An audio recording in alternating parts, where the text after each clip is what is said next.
Hello everyone, kami dari tim Flow English akan menjelaskan mengenai hortatory exposition. Jadi, di video kali ini kami akan menjelaskan apa itu hortatory exposition dan bagaimana perbedaannya dengan teks-teks lain.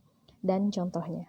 Yang pertama yaitu what is a hortatory exposition? Hortatory exposition text is a text that contains an explanation of an issue in detail with persuasive language to influence the reader to agree with what is conveyed. Jadi hortatory exposition adalah teks yang berisi penjelasan mengenai suatu isu secara detail dengan bahasa persuasif untuk mempengaruhi pembaca agar setuju dengan apa yang disampaikan.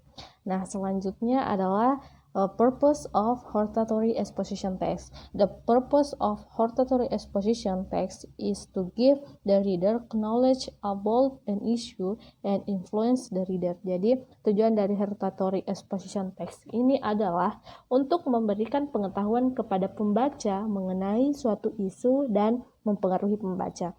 Kemudian ada characteristic of hortatory exposition text.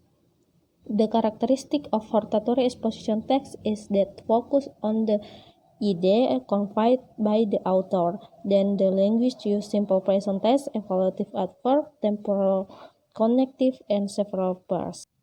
Jadi, karakteristik dari hortatory exposition text adalah penulisannya berfokus pada ide-ide yang disampaikan penulis, kemudian bahasa penulisannya menggunakan simple present tense, evaluative adverbs, temporal connective, dan beberapa kalimat ungkapan seperti I believe this, I agree with this because, I strongly disagree because, dan sebagainya.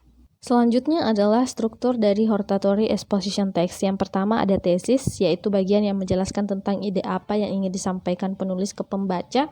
Kemudian argumen berisi pendapat yang meyakinkan pembaca tentang apa yang disampaikan sebelumnya pada tesis.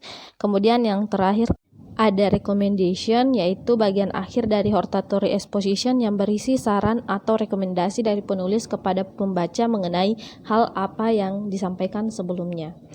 Kemudian selanjutnya kami menyajikan sebuah contoh dari hortatory exposition text. Jadi ini merupakan contohnya exposition text. Yang pertama ada tesis, kemudian paragraf kedua yaitu adalah arguments-nya, dan yang terakhir adalah recommendation dari penulis. Nah, itulah penjelasan kami mengenai hortatory exposition. Semoga bisa membantu untuk memahami tentang hortatory exposition. Thank you everyone. See you in next video.